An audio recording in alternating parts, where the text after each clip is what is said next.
The ship from Earth arrived at the Galactic Unity Academy on a cold morning.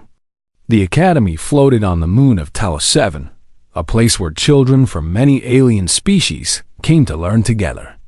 For 3,000 years, this school had trained the best minds in the galaxy.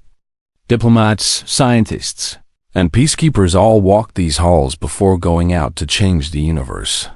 Today, something new was happening. Today, a human was joining.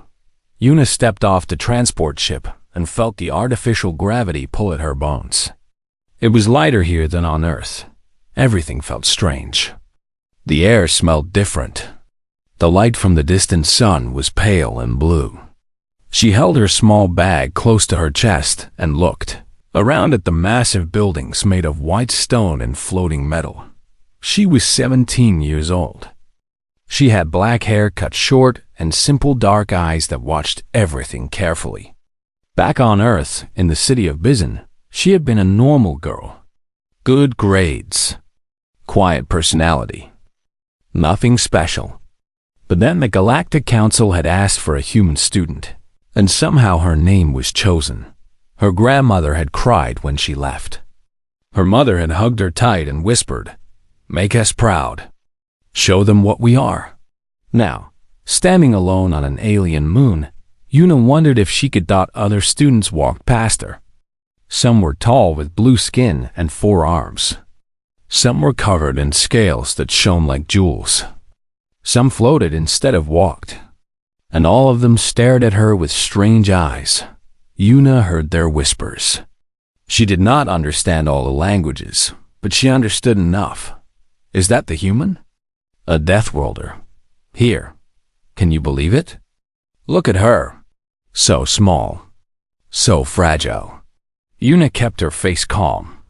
She had learned this trick long ago.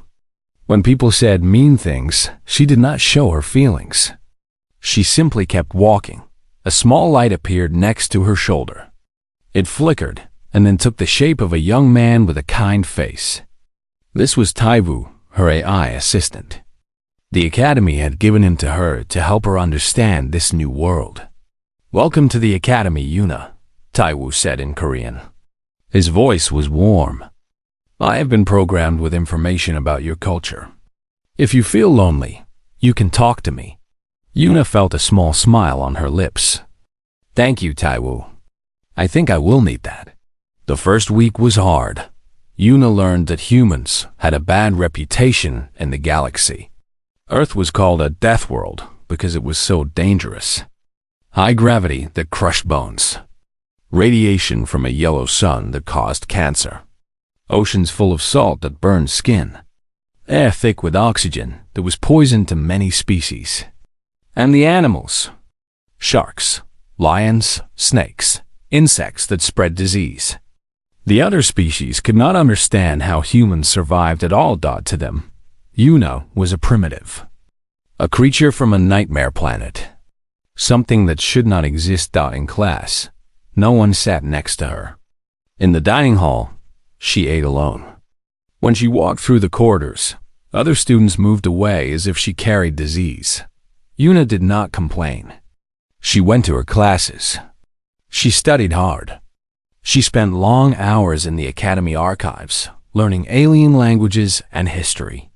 At night, she talked with Taiwo about home, about her grandmother's cooking, about the sound of the ocean, about the smell of rain in summer. "Are you sad?" Taiwo asked one night. Yun a thought about this question.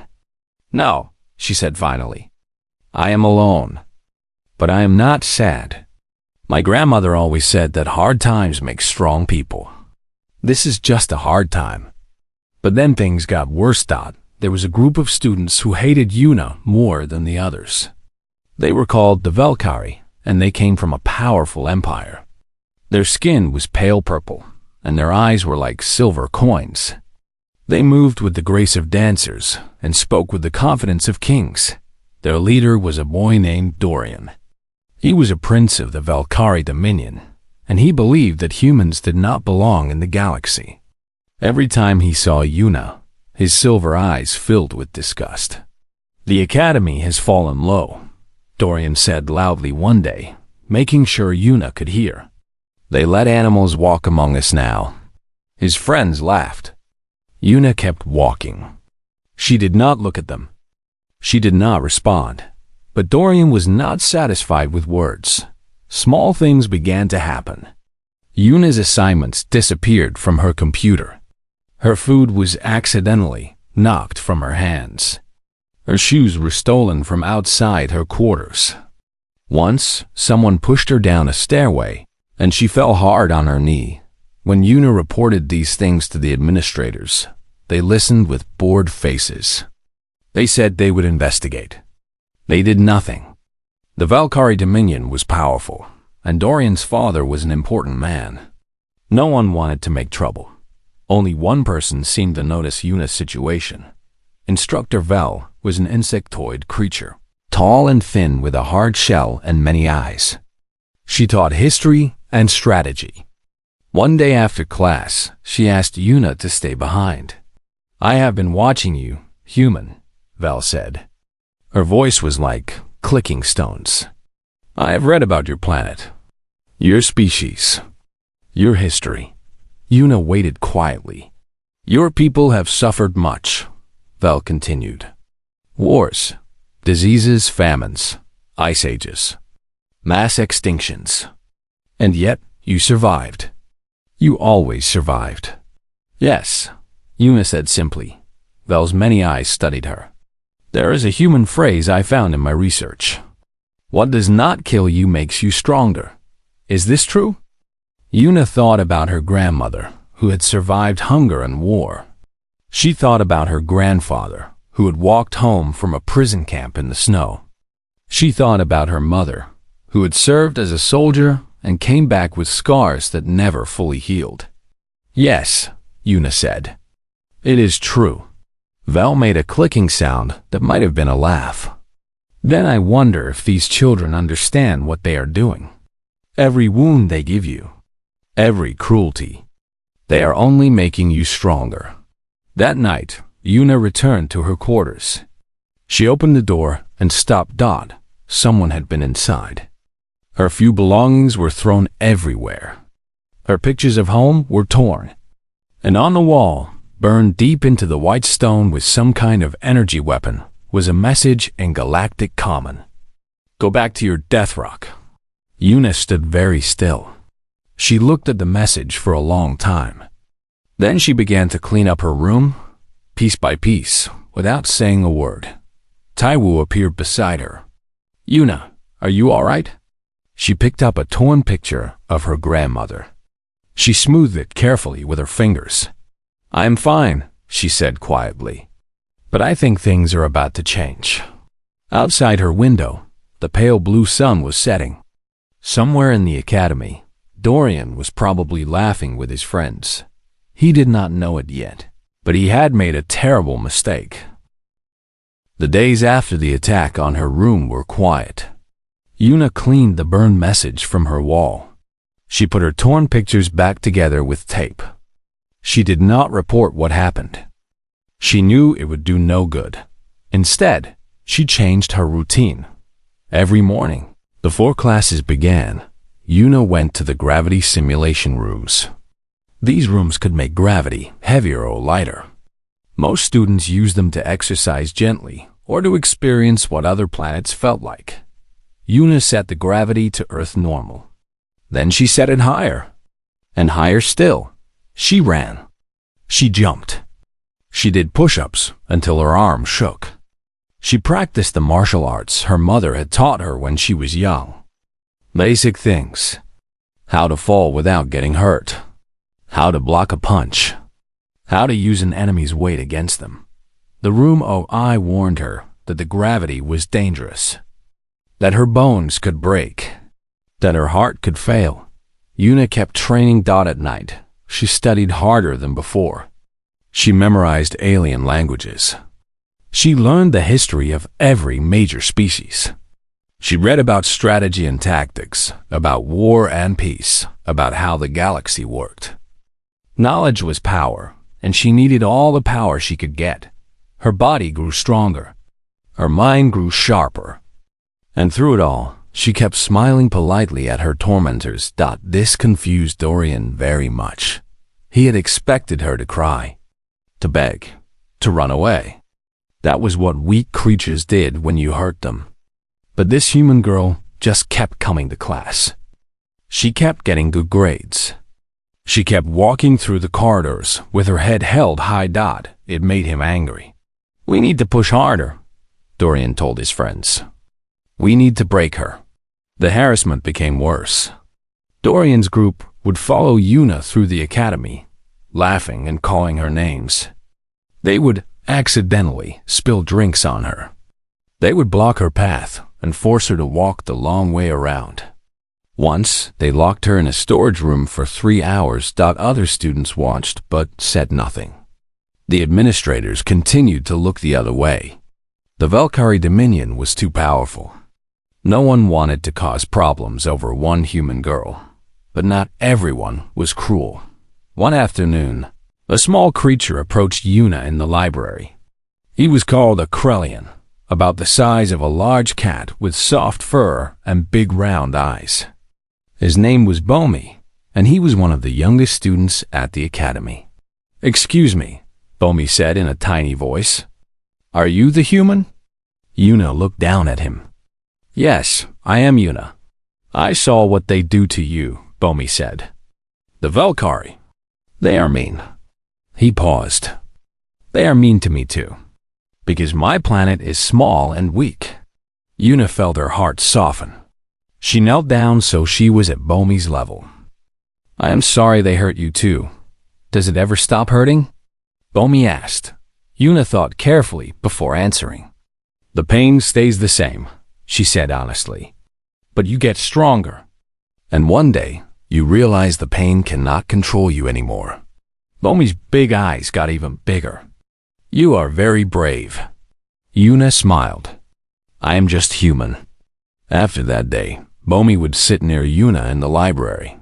He never said much, but his presence was warm, and Yuna was grateful not to be completely alone. The change came 1 week later. Instructor Vel called Yuna to her office. The old insectoid was sitting behind a desk covered with star maps and ancient books. Her many eyes looked troubled. "I have news," Vel said. "Prince Dorian has made a formal challenge. He's invoking the Proving." Yuna did not understand. "The Proving? It is an old tradition," Vel explained.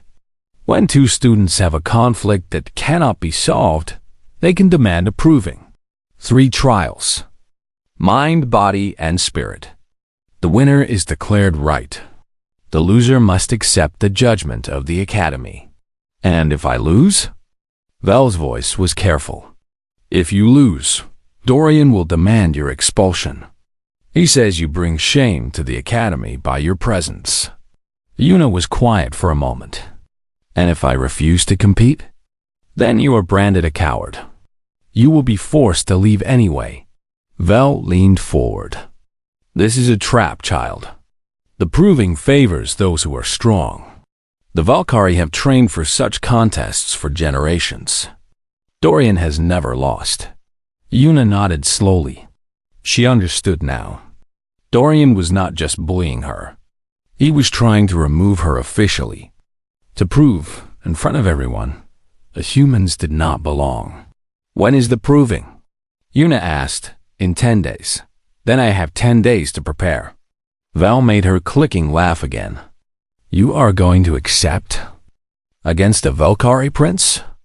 Against someone who has trained his whole life for exactly this kind of contest?" Yuna stood up. Her face was calm, but something had changed in her eyes. A hardness that had not been there before. "Instructor," she said quietly, "do you know why humans survived on our death world?" Vel tilted her head. "Tell me." "Because we never give up. Because when something tries to kill us, we do not just run away. We learn. We adapt. We come back stronger." Yuna moved toward the door. "Dorian thinks I am prey. He's about to learn what Earth teaches its children about prey and predators. And what is that lesson?" Yuna looked back over her shoulder. That sometimes the prey becomes the hunter. She left the office and walked straight to the gravity rooms. She had 10 days. She would not waste a single minute. The news of the proving spread through the academy like fire. Everyone was talking about it. The human girl against the Valkyrie prince. Most thought it would be a quick victory for Dorian. Some even felt sorry for Yuna, but a few, like little Bomi, watched her train and began to wonder. On the night before the proving, Taiwu appeared in Yuna's room. She was sitting on her bed, eyes closed, breathing slowly. "Are you ready?" the AA asked. "No," Yuna admitted. "But I will fight anyway." "Why?" Yuna opened her eyes. "Because my grandmother survived the Soul Famine when she was 12 years old. Because my grandfather walked 800 kilometers through snow to come home from prison. Because my mother carried her wounded friend on her back for 3 days through a jungle." She stood up and stretched her tired muscles. "Compared to them, this is nothing. This is just a test." Taiwu was silent for a moment. Then he said, "I am proud to serve you, Yuna." She smiled, and for the first time in weeks, it was a real smile. "Thank you, Taiwu. Tomorrow we show them what humans are made of." Outside, the pale blue sun rose over the academy. Students gathered around windows and screens, waiting for the proving to begin. In the great arena called the Crucible, Dorian stood with his friends, laughing confidently. He had no idea what was coming. The Crucible was the largest arena in the academy. It was built inside a hollow asteroid, with seats carved into the stone walls rising up like a mountain. Thousands of students and teachers filled those seats now, their voices echoing like thunder in the vast space. In the center stood 2 platforms. On one platform stood Dorian, dressed in the silver armor of Valkyrie champions. His purple skin glowed under the lights. His silver eyes were cold and confident. Behind him, his friends cheered and waved flags of the Valkyrie Dominion. On the other platform stood Yuna. She wore simple clothes. Dark pants. A plain white shirt. No armor, no flags. No cheering crowd. The head administrator, a being made of living crystal, floated to the center of the arena. Its voice rang out like bells. "Today we witness a proving. Dorian of the Valkyrie Dominion has challenged Yuna of Earth. 3 trials will decide the matter. Mind, body, spirit. Let the first trial begin." The platforms lowered and the arena floor changed. Holographic displays appeared in front of both contestants. The trial of the mind was a strategy game, a simulation of space warfare. Each player controlled a fleet of ships. They had to protect their home base while destroying the enemy. Dorian smiled. The Valkyrie were famous for this game. They had invented it. Every Valkyrie child learned it before they could walk. He had beaten champions from a dozen species. "This will be quick," he said loudly, so everyone could hear. The game began. Dorian moved his ships with perfect precision. He had studied every strategy, every famous battle, every possible move. His fleet advanced in a classic formation, controlling key positions, cutting off supply lines. It was textbook perfect. Yuna watched her display. She had never played this game before coming to the academy. She had only learned it in the past few months. But she had also read something interesting in the archives. The Valkyrie always won this game because they always played the same way. They followed rules. They valued order and tradition. They did exactly what the textbook said. Yuna did something different. She sent her ships straight at Dorian's strongest position. It looked insane. It looked like suicide. The crowd gasped. Dorian laughed. "Foolish human," he muttered. "You are throwing away your fleet." But Yuna kept attacking. She lost ship after ship. Her numbers dropped. Dorian's numbers stayed high. The scoreboard showed him winning easily. Then something strange happened. While Dorian was busy destroying her attacking ships, Yuna had sent 3 small vessels around the edge of the map. They were so small, so unimportant, that Dorian had not even noticed them. Now, while his main fleet was far from home, those 3 ships reached his base. They destroyed it in seconds. The game ended. The scoreboard flickered. Yuna had won. The arena went completely silent. Dorian stared at his display like he could not understand what he was seeing. His face changed from confidence to confusion to anger. That was not a real strategy. He shouted. That was chaos. The head administrator's voice rang out. The rules were followed. Yuna of Earth wins the first trial.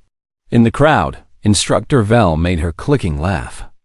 Little Bomi jumped up and down with excitement. And somewhere in the back, other students who had been bullied by the Volcari began to smile. The second trial was the body. The arena floor changed again. Mountains rose. Rivers appeared. The temperature began to shift, becoming hot in some places and freezing in others. Colored gas floated in certain areas, simulating toxic atmospheres. This is an endurance course, the administrator explained. Both contestants must reach the finish point. The one who arrives first wins. The one who cannot continue loses. Dorian stretched his long limbs. The Volcari were engineered for harsh environments. They could survive extreme heat, extreme cold, and many types of poison. This was supposed to be his easy victory. The signal sounded. Both contestants started running. Dorian moved fast. He jumped over obstacles. He swam through the cold rivers without slowing down. He breathed the toxic gas and kept going. His body was designed for exactly this kind of challenge. Behind him, Yuna ran at her own pace. The crowd watched. Some laughed at the human trying to keep up with the Volcari. Others shook their heads sadly. Everyone expected her to fall behind, but she did not fall behind. Yuna ran through the heat. Her skin was wet with sweat, but she kept moving. Humans had sweat glands covering their entire bodies. It was a cooling system no other species had. While Dorian's body temperature rose dangerously, Yuna stayed cool. She ran through the cold. Her muscles burned, but she kept moving. Humans came from ice ages. Their ancestors had survived frozen winters with nothing but fur and fire. A little cold would not stop her. She ran through the toxic gas. She held her breath. Humans could hold their breath for minutes at a time. Dorian had to slow down to filter the poison through his gills. Yuna just stopped breathing and sprinted through. The crowd grew quiet. Then they grew loud. They could not believe what they were seeing. Dorian looked back and saw Yuna still behind him. His silver eyes went wide. He pushed harder, running as fast as he could. But humans were not built for speed. Humans were built for something else entirely. They were built to never stop. On Earth, before humans had weapons, they hunted by chasing animals. They would follow a deer or an antelope for hours, sometimes days, until the animal collapsed from exhaustion. No other species in the galaxy had this ability. It was called persistence hunting. Yuna had been running her whole life. The finish line appeared. Dorian was ahead, but he was slowing.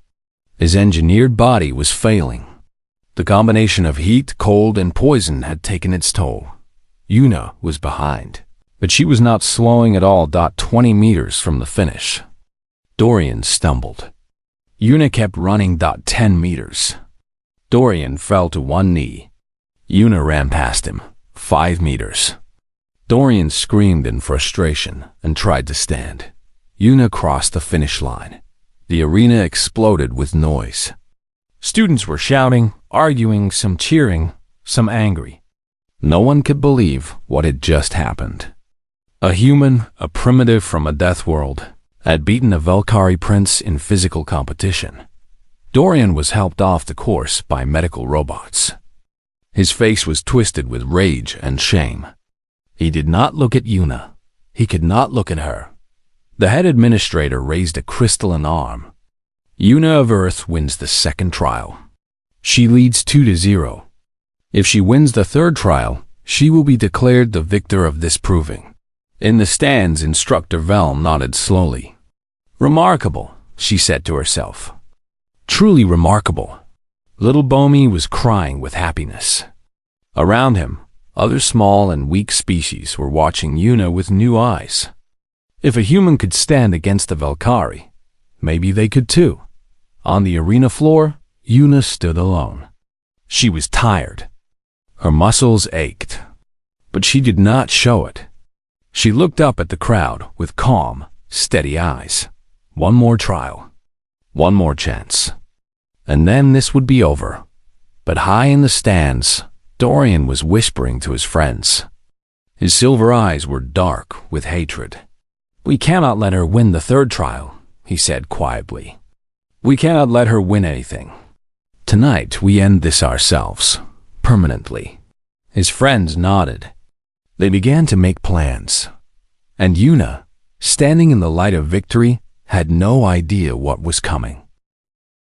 The third trial was supposed to happen the next morning. Una spent the evening in her room, resting her body and preparing her mind. Taiwu floated beside her, reading out information about what the trial of spirit might involve. Historical records suggest it could be a test of will, Taiwu said. Or perhaps a debate. Or a test of moral character. Una nodded but did not really listen. She was thinking about home.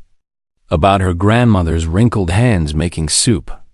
About her mother's voice singing old songs. About the ocean near Bizon, gray and endless and free. A message appeared on her screen.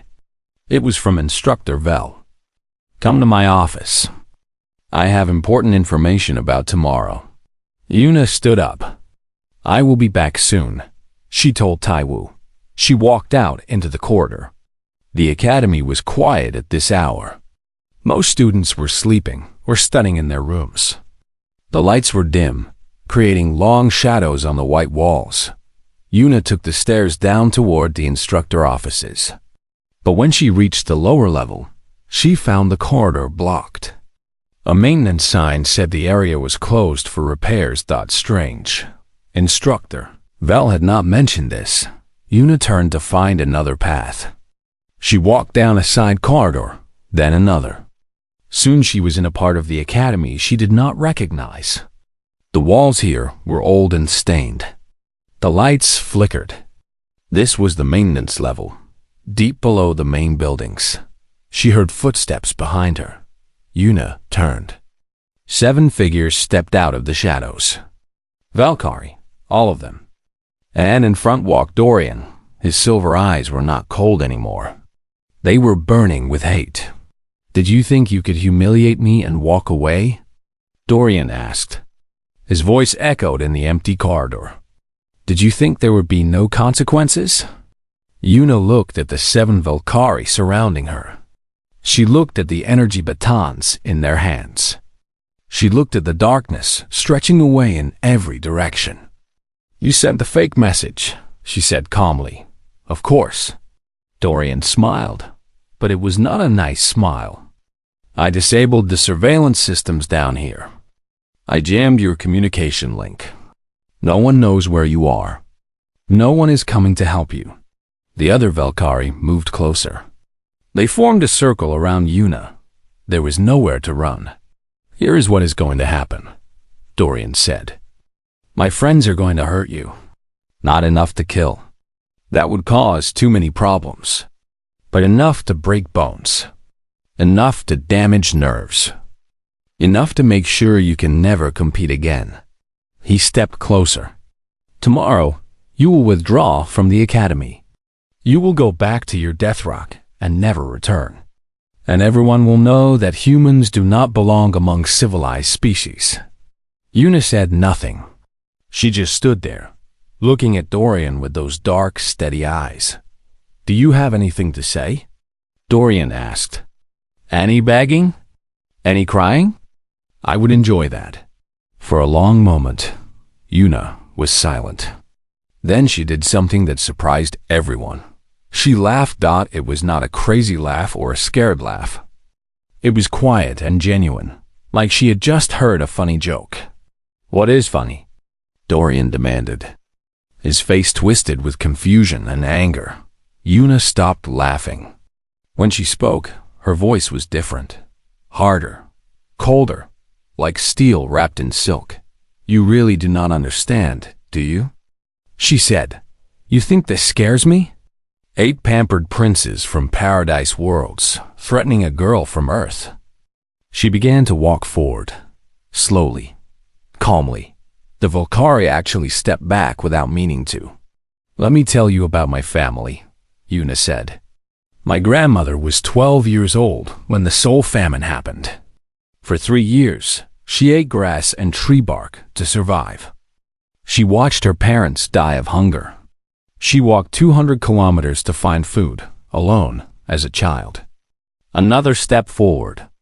The Volcari gripped their weapons tighter. "My grandfather was a prisoner of war. He spent 5 years in a labor camp in Siberia, in cold so deep that men froze standing up. When the war ended, no one came to free the prisoners. So he walked home. 800 kilometers through snow and ice. It took him 4 months. He lost 3 fingers to frostbite. He never complained." Another step. Dorian's smile was gone now.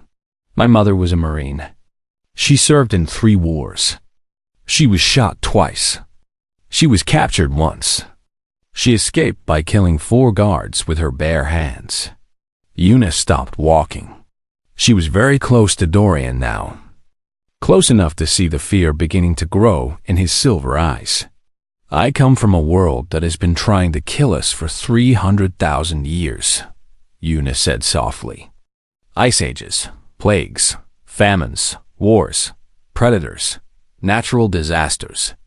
And we are still here. We are still standing." She rolled her shoulders. She cracked her neck. Her posture changed. She no longer looked like a small, quiet girl. She looked like something else entirely. "You think this is a corner?" Una asked. "You think these odds are bad? My ancestors fought tigers with wooden spears. They crossed oceans in boats made of animal skin. They climbed mountains that touched the sky. Ate spoiled children with sticks?" She smiled. But it was not a nice smile. "This is nothing." Dorian screamed and swung his energy baton at her head. Una moved. What happened next took less than 2 minutes. The first. Valkyrie swung at her face. Una ducked under the blow, grabbed his arm, and used his own weight to throw him into the wall. He hit hard and did not get up. 2 more attacked together. Una stepped between them, making them get in each other's way. She kicked one in the knee. The joint bent the wrong direction with a terrible crack. She drove her elbow into the other's throat. He fell, gasping for air. A fourth tried to grab her from behind. Una dropped low, swept his legs out, and stomped on his chest when he fell. Something broke inside him. He screamed. The remaining 3 hesitated. They had never seen anything like this. Valkyrie were stronger than humans, faster than humans. But this human moved like water and struck like stone. She did not fight fair. She did not follow patterns. She found the weak points and attacked them without mercy. 2 of them ran. That left Dorian.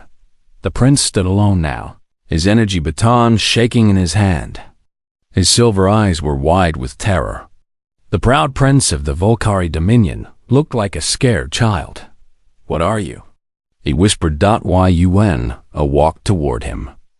Blood from one of his friends stained her white shirt.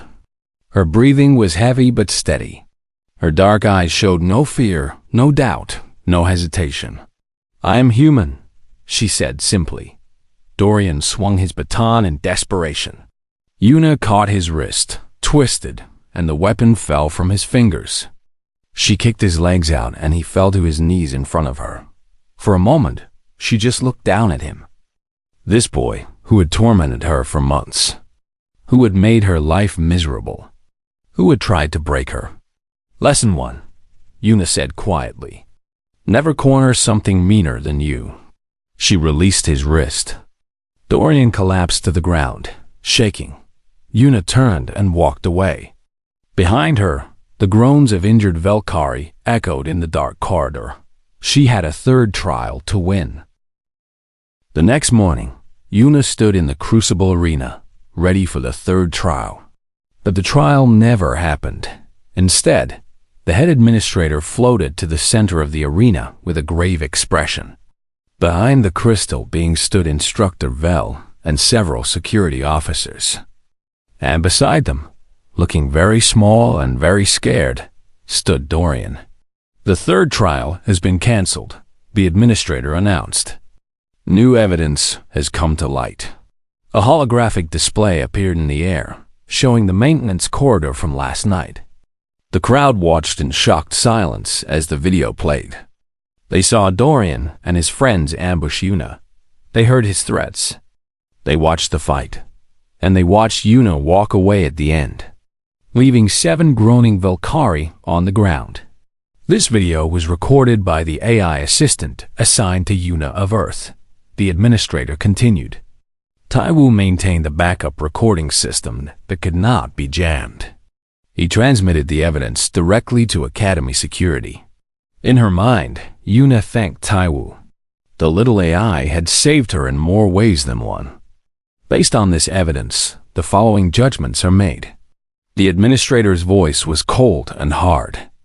Dorian of the Valkyrie Dominion and 7 accomplices are expelled from the Academy, effective immediately. They are banned from all Galactic Unity institutions for life. A formal complaint has been sent to the Valkyrie Dominion regarding the conduct of their prince. The crowd erupted in noise. Some students cheered. Others argued. The Valkyrie students looked shocked and horrified, but the administrator was not finished. Furthermore, the Academy acknowledges its failure to protect Yuna of Earth from harassment and abuse. For 3,000 years, this institution has promised safety and fairness to all students. We failed in that promise. We are sorry. Yuna stood very still. No one had ever apologized to her before. Not the students. Not the teachers. Not the administrators. She did not know what to say. New policies will be implemented to protect students from bullying, the administrator continued. No species, no matter how powerful their government, will be allowed to harm others without consequence. The announcements ended. Dorian was led away by security officers. He did not look at Yuna. He could not look at anyone. Later that day, the Academy Council called Yuna to a private meeting. They sat around a long table, beings of many species, all looking at her with careful eyes. We have a proposal, the council leader said.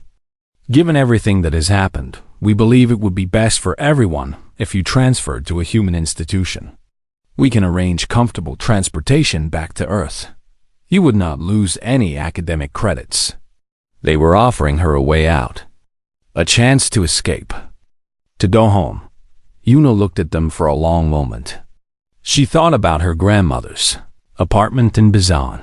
She thought about the smell of the ocean and the sound of her mother's voice. Part of her wanted to say yes. Part of her wanted to run. But then she remembered why she was here. She remembered why she had been chosen. No, she said. The council members looked surprised. No, I came here to prove that humans belong in the galaxy, Yuna said. If I leave now, I prove nothing. I just proved that one human girl could not handle being different. She stood up straighter. I am staying. I am going to finish my education. And I am going to show everyone that humans are not primitives or animals or deathworlders. We are survivors. We are fighters. We are worthy. The council was silent. Then, slowly, the leader nodded. Very well, she said. You may stay. The weeks after that were different. When Yuna walked through the corridors now, students moved aside. But it was not from disgust or fear. It was from respect. They had seen the video. They had watched a small human girl defeat 8 Valkyrie warriors. They had heard her words, "Never corner something meaner than you." Other students, the ones who had also been bullied, began to approach Yuna. A young Krellian named Bomi asked if she would teach him to defend himself. A scaled creature from a water planet asked her about human endurance training. A floating being made of gas wanted to know how humans stayed calm under pressure. Yuna helped them all. She did not teach them to fight. She taught them something more important. The galaxy is hard, she told them. People will try to break you. They will call you weak, primitive, worthless. But you know what? They are wrong. Every time you get knocked down and stand back up, you become stronger. Every time someone tries to break you and fails, you become more unbreakable. She looked at their strange faces, these beings from 100 different worlds. That is what being human taught me. Pain is not your enemy. Pain is your teacher. Use it, learn from it, and never, ever give up. One evening, Instructor Vel found Yuna in the archives. The old insectoid settled into a chair beside her, her many eyes reflecting the soft light. "I have taught at this academy for 200 years, Vel said. I have seen warriors who could crack planets. I have seen geniuses who could solve any equation. I have seen prodigies from every species in the known galaxy." She paused, "But I have never seen anything quite like humans." Yuna looked up from her studies. "What do you mean?" Vel made her clicking sound, the one that meant she was thinking carefully. "Other species become strong despite their hardships. You become strong because of them. Your entire evolutionary history is pain and death and survival. And instead of breaking you, it made you into something remarkable." Yuna thought about this. She thought about her grandmother, who had survived famine, her grandfather, who had walked through snow, her mother, who had fought in wars. "We had no choice," Yuna said simply. "Our world did not give us the option of being weak. We either got stronger or we died." Vel nodded slowly. "And that, young human, is exactly why the galaxy should be very glad you came in peace." Years later, Yuna would become the first human ambassador to the Galactic Council. She would help write treaties that ended wars. She would stand up for the small and weak species that had no voice. She would show the galaxy, again and again, what it meant to be human, that was the future, for now. She was just a girl from Bizin, sitting in an alien library, studying languages and dreaming of home. And for the first time since she arrived at the academy, she felt like she belonged. Outside her window, the pale blue sun was rising. A new day was beginning. Somewhere in the galaxy, someone was probably telling a story about the human girl who had taught the Valkyrie a lesson. Yuna smiled and went back to her studies. There was still so much to learn, so much to do, so many people to help. And she had all the time in the world. After all, she was human. And humans never stop.